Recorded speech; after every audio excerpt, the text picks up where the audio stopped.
Hey everybody, Coach here. Hey, so you know something? Over the years, I've installed and serviced and worked on both my own and as a professional for others. A few hundred, at least, probably 5 to 700 auto and manual irrigation systems over the years. I've taken manual ones and automated them, and I also have fixed automated ones. And I wanted to share with you, in case you guys have come across this, I wanted to share with you kind of the big five that I have found and the solutions, the big five problems and their solutions. So with that, let's get going. Hey guys, Coach here. Don't forget the consultation services that we have at youryardcoach.com. All right, let's look at number one. And I'm not doing these in any particular importance or order. I'm just the ones that I thought of and I thought I would share with you. They're ones that I have seen kind of regularly when I was back in the biz. So the first one I'm going to share with you is that the zones will not turn on. Maybe you've had it winterized and now you're going to fire it up for the late spring and summer and early fall. Or maybe it was working on Saturday and it is not working on Monday. Something happened. And that is probably one of the bigger, most common ones that I've come across. Hey, Matt, can you come out and take a look at my irrigation system? Because I went to turn it on today and nothing. Most of the time when I hear that type of problem in advance, it's generally related to automated systems, and it generally boils down to an electrical problem, either high voltage or low voltage or millivoltage. So let's get into that. Let me tell you what I focused on usually and to kind of diagnose it and repair. The very first thing I would always do, and a lot of this servicing that I did was out in Zone 9 in the Central Valley and even the Bay Area of Northern California. I never serviced an irrigation system that was winterized. Let me be upfront with that. That was winterized. All systems in my area were subjected to maybe some high 20s on a really cold night. And most people kind of knew, especially if they had inline valves that were submerged in a valve box underground, those would not be subjected all the time to any sort of freeze breaking or problems. The anti-siphon type of valve that's above ground can be subjected, especially if the hours below 32 degrees were significant, like 6+ hours, then you could get some freeze cracking and some problems. But that generally will not lend itself to the zones won't turn on. For that, we have to go back to the source of where this automated system originates. Usually at a wall plug where a timer controller is plugged into, and then the timer controller controls millivolts of electricity down a wire and out to the valves themselves. And at those valves, they have a small little cylindrical piece called a solenoid. And somewhere in that route, there's probably a problem. So what I used to do is I was always check the house plug that the timer controller is plugged into. If we have electricity there, then we have to go to the timer and look at the screen and see, is the timer on and is it functioning? You generally saw that by the clock that was on the screen. It's a little LCD, display. It said 12:15, or whatever. And you would look at that. When I got into the timer controller, if it was on and receiving power, then I would either I would check some leads with a little multimeter. I would go down to where the wires from the valves come in, and one wire goes to the common lug, and the other wires go to the numbered lugs, 1, 2, 3, 4, 5, whatever, however many valves you have out there. And I would see if we have voltage to those little lugs. And those are generally, very, very low voltage, very low voltage. And if I had that, then I would have to delve into the timer controller just a little bit more. If you have power outages that went on for multiple hours and you forgot to go back out and reset it, or the little coin battery that you can put in there, or the 9-volt battery that you put in there as kind of a backup is dead, then your time of when it's supposed to come on is going to be delayed at least however long you had your power outage. If it went out, someone hit a pole down the street and your power was out for 6 hours, then your timer, if your backup battery was not good, it's going to be delayed 6 hours. And what you have to do is you have to go back in and reprogram your clock and put in a new backup battery for sure. I used to put one in once a year. That was more than enough because we did not have that many power outages. And if we did, it was only, less than an hour or 2 hours or so. And it doesn't take that much voltage to run one of those timers. So we start at the house plug, we go to the timer controller, we make sure that the time on the controller matches what time of day it is, and then we go into the run days and run times on those days and make sure that these are the times that the person wanted the water to be turned on. And most of the time, I would say, let's say 50% of the time, the problem was right there. It was right in the timer controller where things were just a little bit off. Daylight savings time wasn't accounted for. There was a power outage during the winter or last week, and we readjust everything, and it's all good. Now, if everything is good in the timer controller, and I have found electricity to the little lugs where the wires come in, then I have to go out through the electrical wire system out to where the valves are. And depending on who put it in, and depending on how well it was put in, it's generally not between the timer and the valves, generally. Now, there are some things where maybe it was put in shallow across a bed under a walkway and the valves are on the other side of the walkway scenario. And maybe somebody went out there and planted a plant and accidentally struck the wires with a shovel or a pick or something like that and cut a few of them or damaged a few of them. And the copper was exposed, it's corroded, and it needs to be repaired. That would be probably less than 5% of the time, but I have seen it. I have seen those. So following the wire where it's supposed to be and out to the valves, now we start looking at the valves themselves. What is the age of the system? What is the condition of the valves that I'm looking at?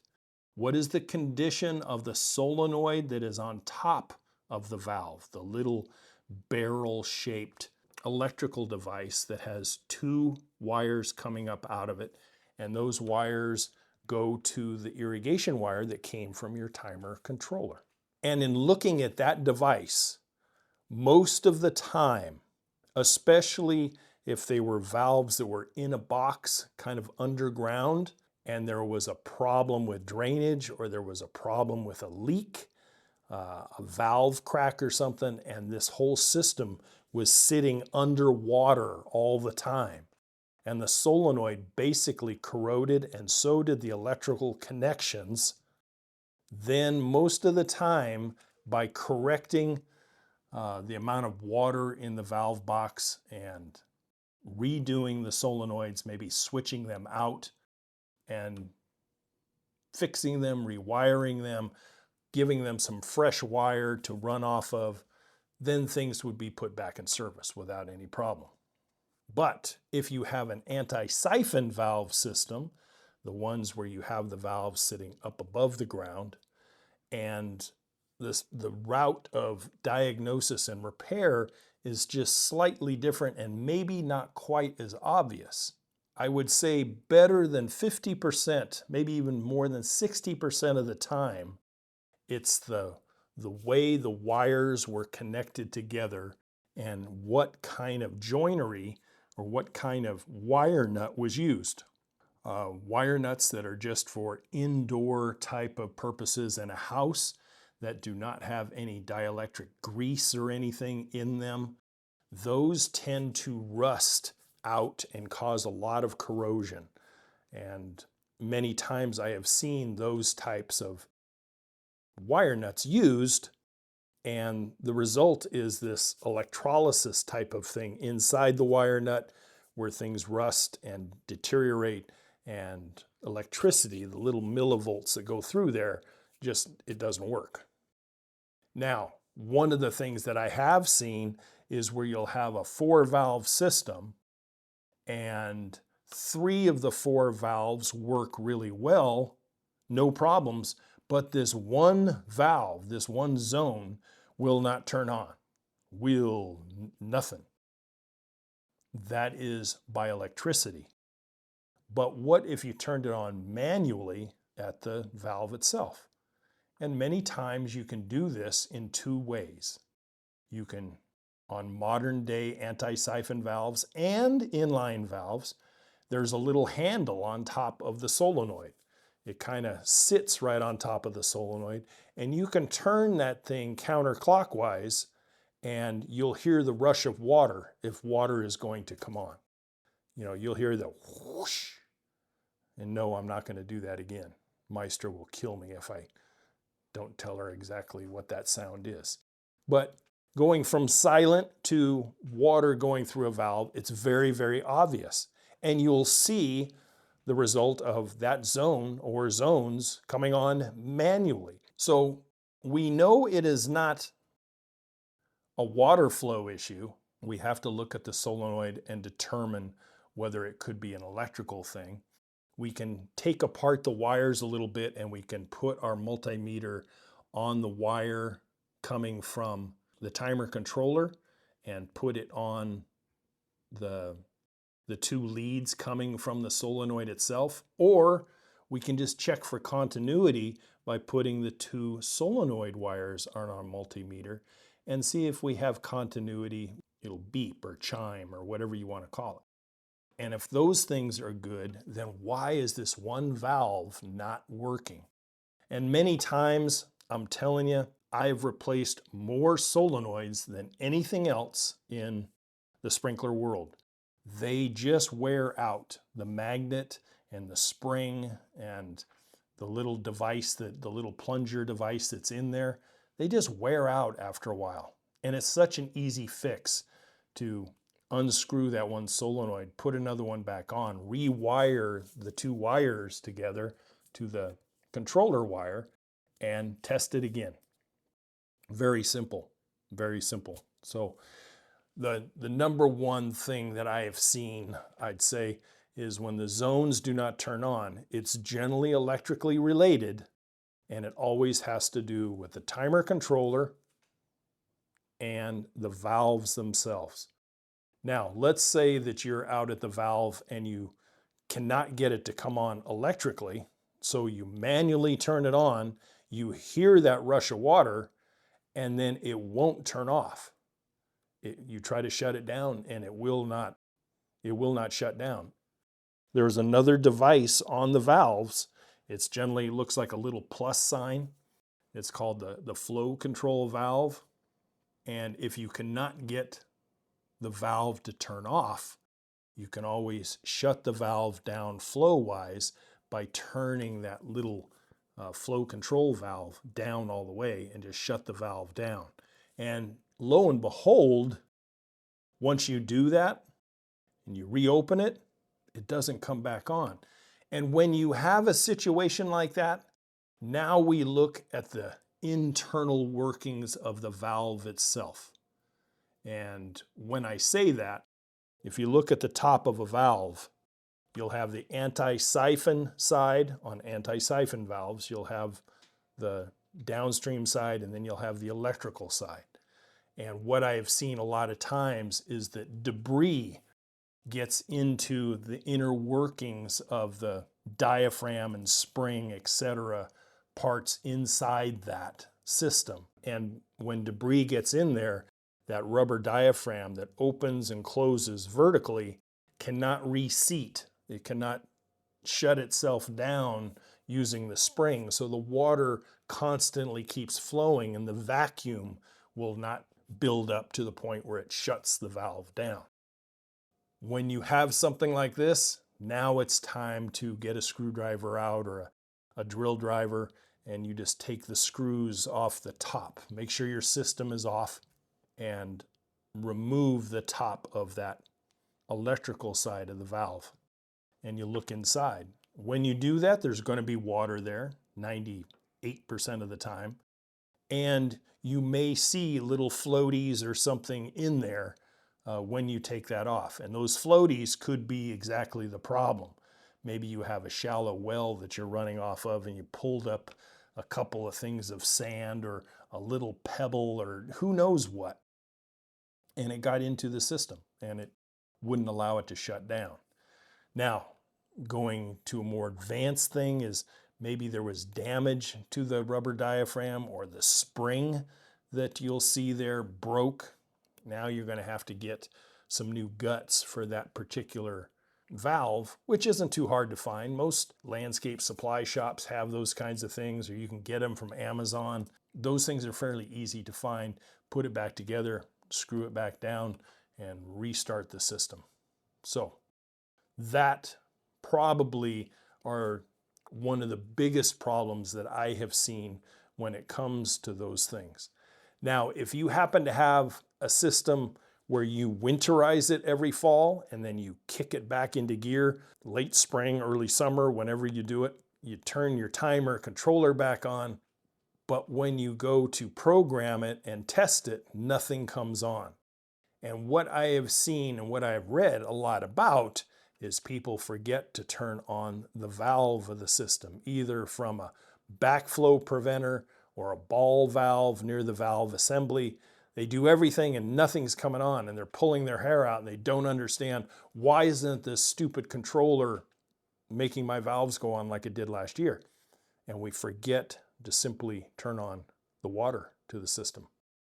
And so that's something that you have to think about. Make sure that you've turned the water on. And you've turned the water on at a time of year where you know things are going to be warm enough that any water that's in the plumbing is thawed. Turn it on too soon and you still, for some reason, you didn't blow it out correctly or you didn't blow it out properly and there's ice and stuff in there. This is also a time coming out of winter season that a lot of times, especially newbies, forget to winterize their sprinkler system. And they don't discover it until they go and turn it on in spring. And if you're really lucky, nothing broke during the winter and created this huge ice sculpture out at your check valves and your backflow preventer or your valve system, something. You got to remember to winterize that system. And it'll be very, very apparent if it has been misting or spraying or you had a frost crack and it's just been spraying water for days or hours in sub-freezing temperatures and you have this, literally, I mean, an ice sculpture out there. So coming out of winter season, we want to inspect and we want to make sure that everything's warm enough, that everything seems to be dry enough, and coming out of winter system, you're going to have to turn on the water, determine no cracks between the valve and the valve assembly, and now we're going to have to get the air out of the system. Don't do that by the timer controller. I would suggest turning each valve on separately and flooding that particular zone, and then going out into the zone and double checking how things are working. How is each head working, or is the drip system actually dripping? Did you shut down the drip tubing at the end so the emitters will actually water the plants? There's a lot of inspection that goes on. Okay, let's move on to number 2. How about a situation where the system turns on, but the zones are performing really poorly and the coverage just wasn't how it used to be? What's going on with that? And let's use the scenario of this is an existing landscape with an existing system, and you bought the house in April, and now it's time to start watering in May or June, and you go to turn the system on, and it turns on, but zone 1 and 2 that water the front lawn, holy crap, it looks like it's got a prostate problem. The flow is just horrible. It's never going to water the lawn with that much pressure. Here's a couple things to look at. Number 1 is the previous owner may have put too many heads on each zone. And how do you know there's too many heads? Well, it looks, instead of a rotor heads that's going back and forth, it barely has enough pressure just to get it to come out of all the rotors. And instead of putting 4 rotors or 3 rotors on one valve, they put 6. And then they put 3 gallons per minute nozzles on the rotors. And so now you're asking a 3/4 inch pipe to push out 18 gallons or so of water, and 3/4 inch pipe just can't carry that much water. I don't care how much pressure you have.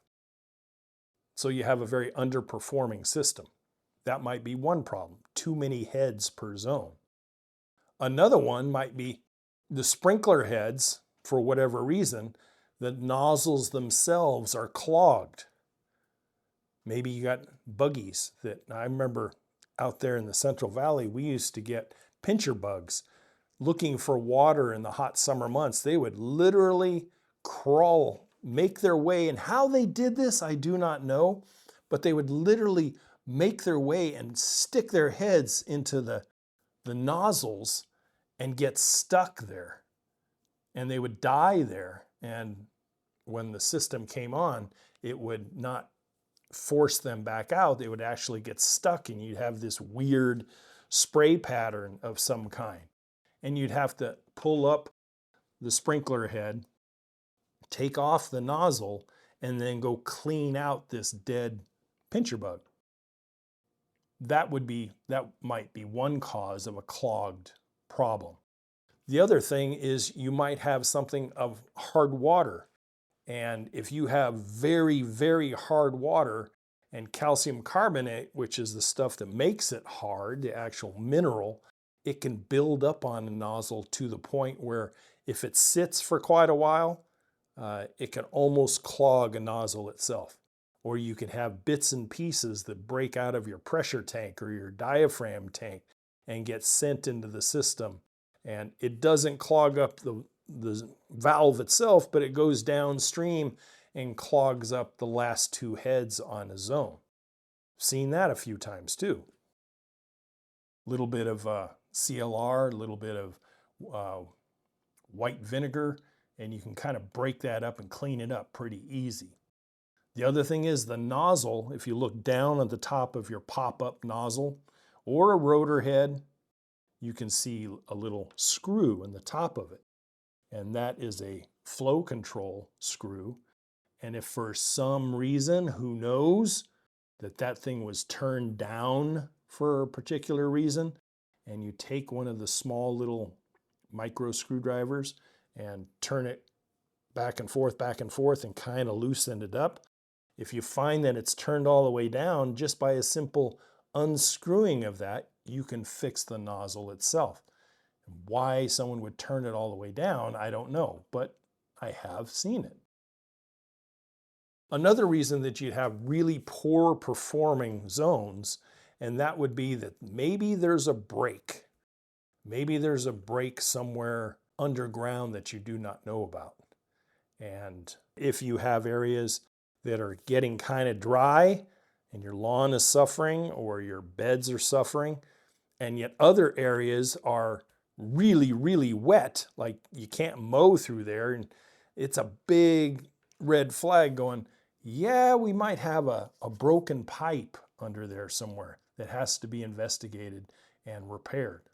And finally, for this little part of the segment, nozzles on rotor heads, on impact heads, and on pop-up spray heads. We have various nozzles that throw a certain volume of water per minute. We call them GPM, gallons per minute. And there are some that are really clamped down, that really miser the water out into an area because maybe it's not a big area.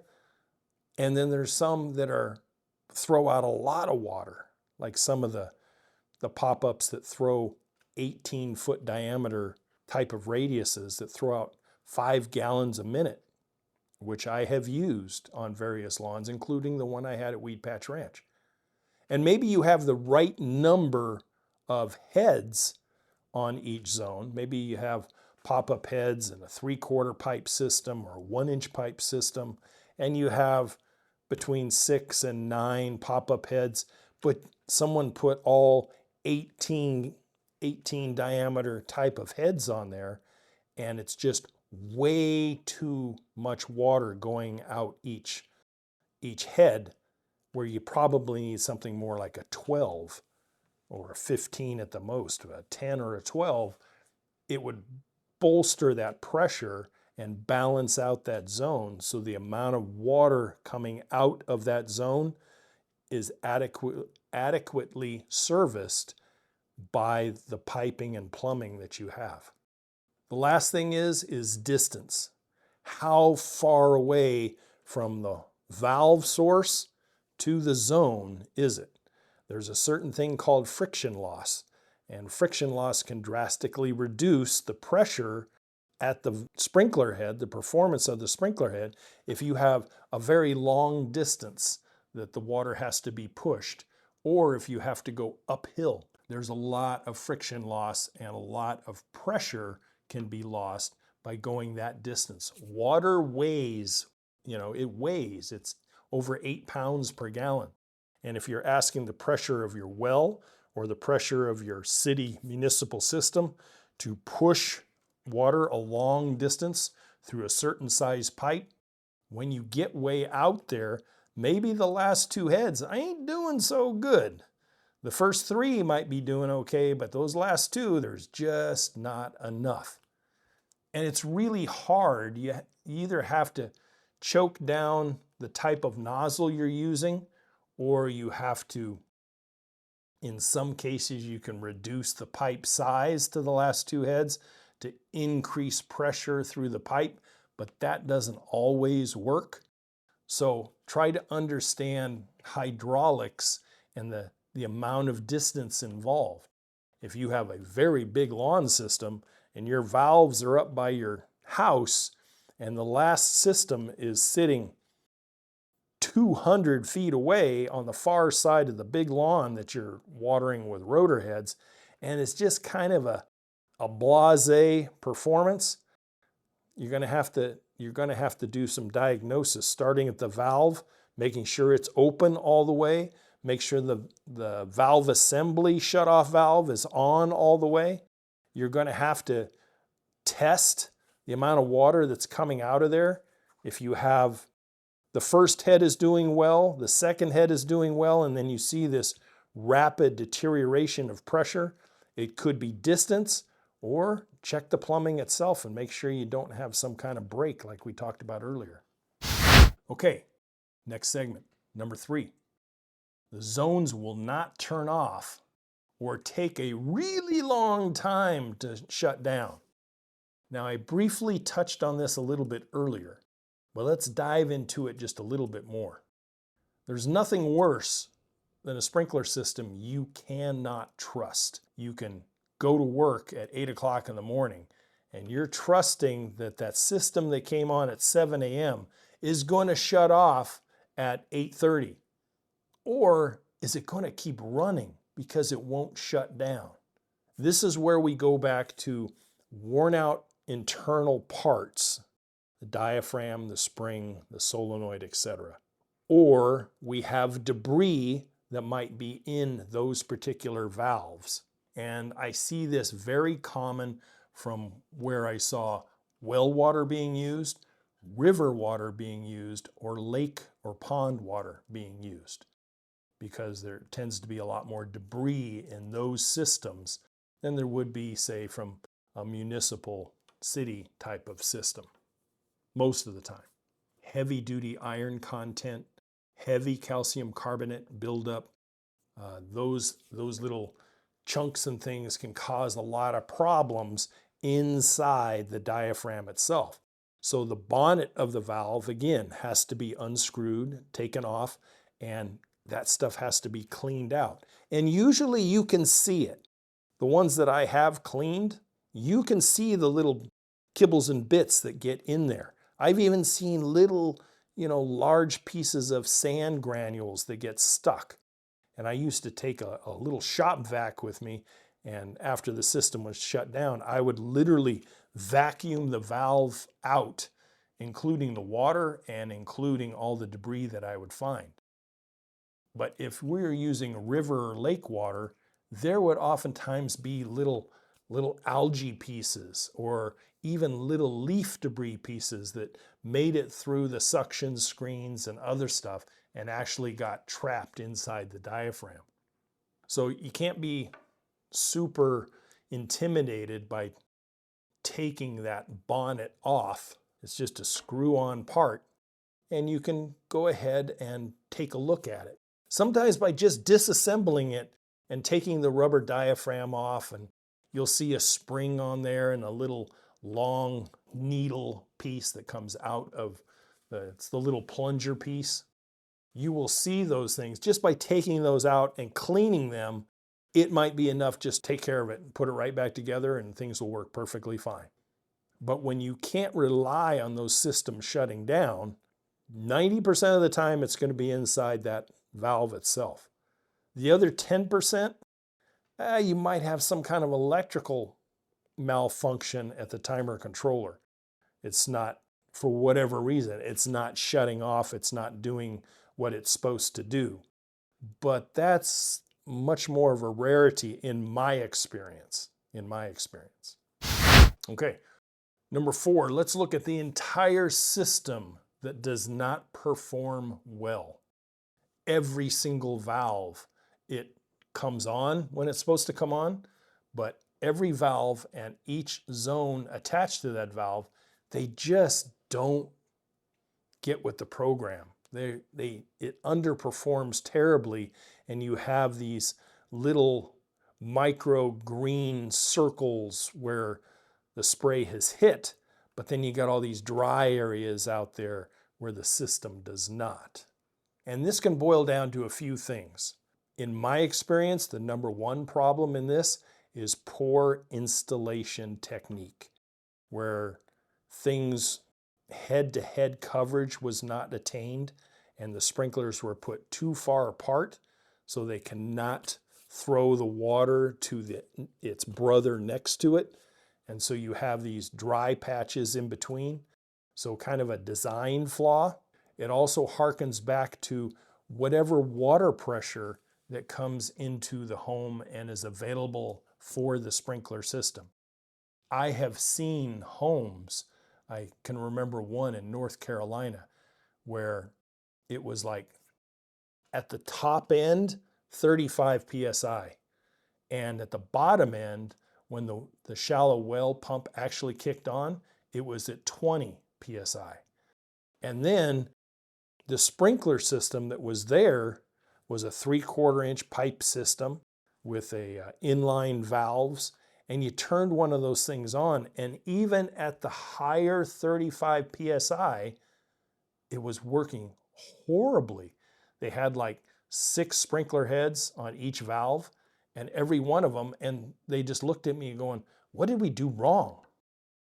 And what they did wrong was they did not allow for very low water pressure. So what can you do? Well, you can redo the whole system, and about the only way you're going to compensate for that is a couple of ways. They do have pressure compensating filters that you can buy and put in pop-up systems. That will help a little bit. You can check the shallow pump well, the well pump, and make sure it is working properly and to what degree of pressure is it supposed to be drawing up, and then maybe pressurizing the diaphragm tank. The diaphragm tank itself might be underperforming, and maybe it needs a little air pressure put in there to kind of pump it up just a little bit. But most sprinkler systems kind of perform well at 40 psi and above. And if you have big turf areas or a big yard you're trying to water, 40 is a minimum. What I have here at Brook and Pond, and I only water 4 months out of the year at most, generally only about 6 weeks a year. And I have 65 psi at the high end and 45 at the low end, which makes for great showers and great sink pressure and great hose bib pressure outside. But the people who built this house did it with 1/2-inch PEX, which means no matter what pressure I have, I'm still only going to generate between 5 to 7 gallons per minute. And that's just not enough for a lawn system. I can get one impact sprinkler to work on the lawn out there, and I have to go around and move it like they did in the 1940s. They didn't consider any sort of outdoor irrigation here because the property itself was kind of au naturel. There was no ornamental plants here until the person that I bought it from had some arborvitae here out by the garage. Everything else was just whatever comes up. So there wasn't a lot of thought process. So you have to, if it's an installation problem, you have to have it kind of designed out for the amount of pressure and flow and plumbing that you have there. And it's really good investment to just have a landscape contractor come out or a plumber come out and evaluate it for you and say, this needs to be bolstered, this needs to be inflated, or you don't have a system worthy of making an irrigation system here. You're either going to need to have a whole new pump, a new diaphragm tank, or different plumbing altogether. And it's better to know that up front than to invest in all this sprinkler stuff, put it all together, and it don't work. It really doesn't work well. Okay, our last segment, damaged systems. Damage from a few things. Damage from freeze and thaw cracks. Damage from sprinkler heads being hit and broken off subterranean, where they're actually mounted. Plumbing itself has been damaged or cracked from shovel or pick strikes or trenchers. These kinds of things become really apparent when the system is turned on. If you have adequate pressure, your valve crack, which is generally where it happens, will be really apparent pretty fast on an above ground anti-siphon system. It may not be as noticeable if you're just relying on your timer controller, you turn it back on, you go to work, and you don't pay attention to it. You don't go out and inspect the system in the springtime, and you go out where your valves are in that big valve box, and it's flooded all the way to the roof. Everything is underground, and you're going, what the heck? It's because you didn't turn it on and go look at it, which I highly, highly recommend people doing. You don't turn on your system new in the spring and not check it when it's supposed to go on. That's just being irresponsible. So you find a freeze crack in one of your valves. That is not something where you can smear some Flex Seal on there or some JB Weld and call it good. It will not last. Do not do it. I have seen it done and it under pressure, it will not hold very well at all. I would suggest that that valve or valves, whatever is affected, are cut out and rebuilt. It has to be rebuilt. And sometimes a homeowner can do that themselves. If you're a newbie, I would suggest you have somebody do it for you, but you got to fix that. Now, out into the field, into the landscape field where you have a geyser on zone number 2 on the first head, really obvious. A lot of those things you'll have if the height of the sprinkler head is not set correctly. It's set where a mower the tires itself hit it and you have a downward pressure compression brake, or the mower hits it and it knocks it sideways and you have a stiff Schedule 80 nipple connecting to the plumbing underneath the ground and it fractures. Many reasons why things get broken, and you have to be able to clearly understand that a sprinkler system, just like your car, just like your dishwasher, just like anything else, it needs to be looked at occasionally to make sure everything is working correctly. And you see a broken head and you go, oh my God, I got a Old Faithful that goes up 12 feet up in the air.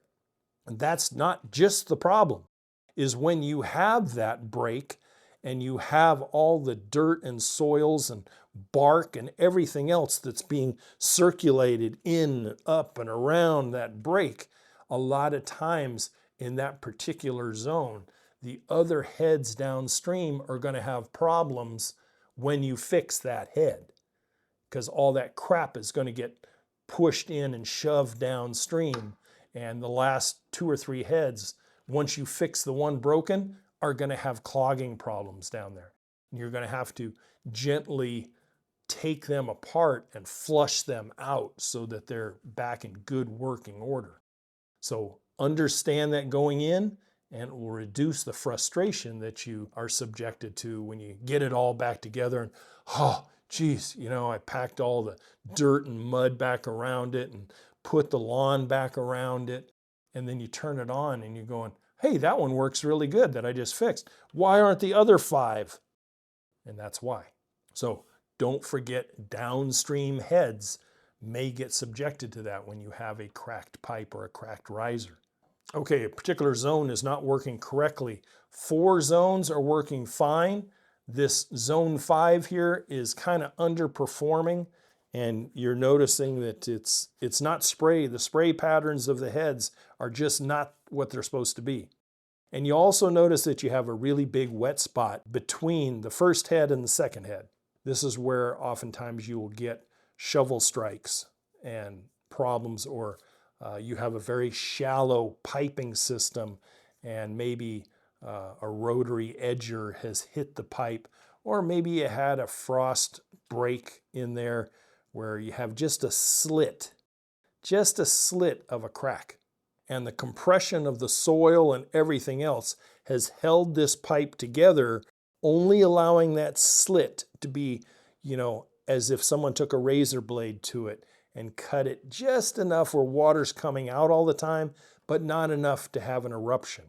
We have to go and examine that wet area by digging that out. And watch out, because when you dig it all out and then turn it on to try and locate the broken pipe, that will be where there's no more soil compression around the pipe, and it may be a lot bigger than you anticipate. But you have to identify it.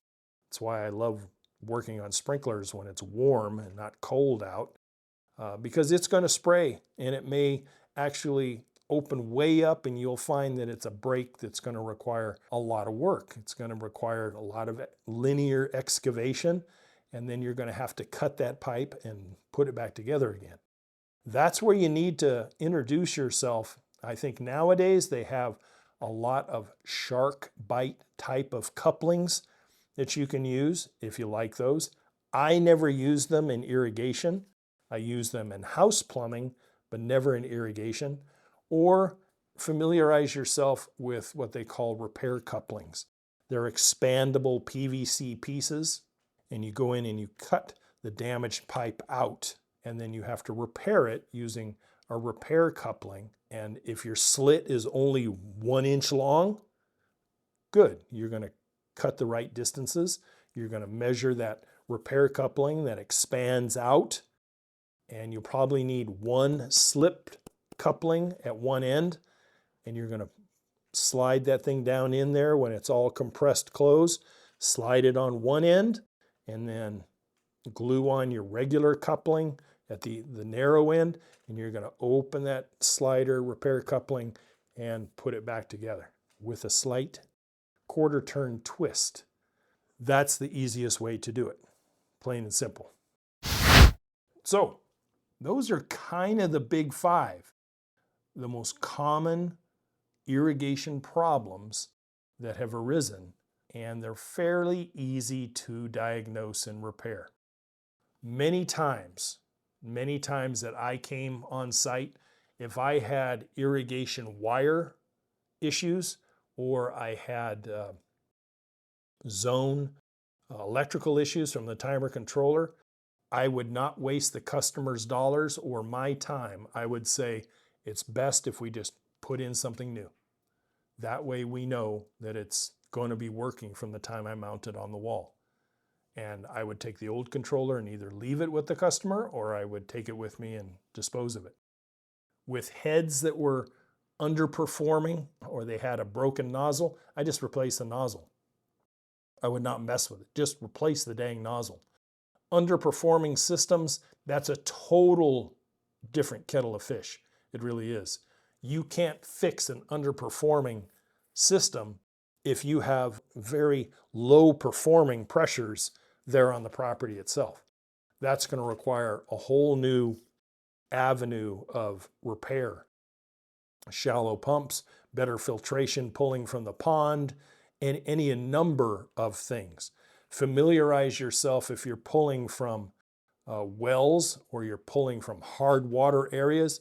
Familiarize yourself with spin down filters and good micron level type of filtration before it gets to the valves.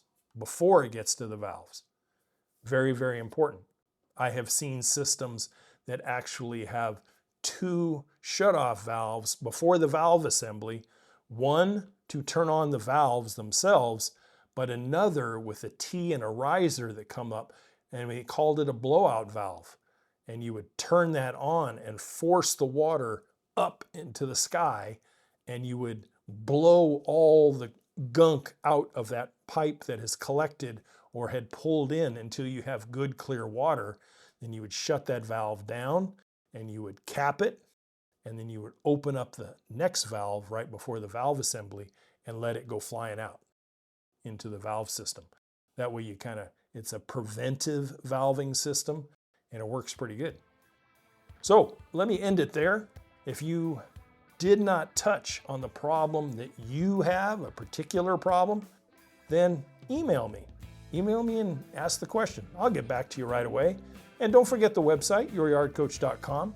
And if you want a little more visual approach to this, hey, jump on over to the YouTube channel, Yard Coach, and check it out. I appreciate your time. Hope you're still with me. And I will talk to you next time. As always, to your landscape success, goodbye for now.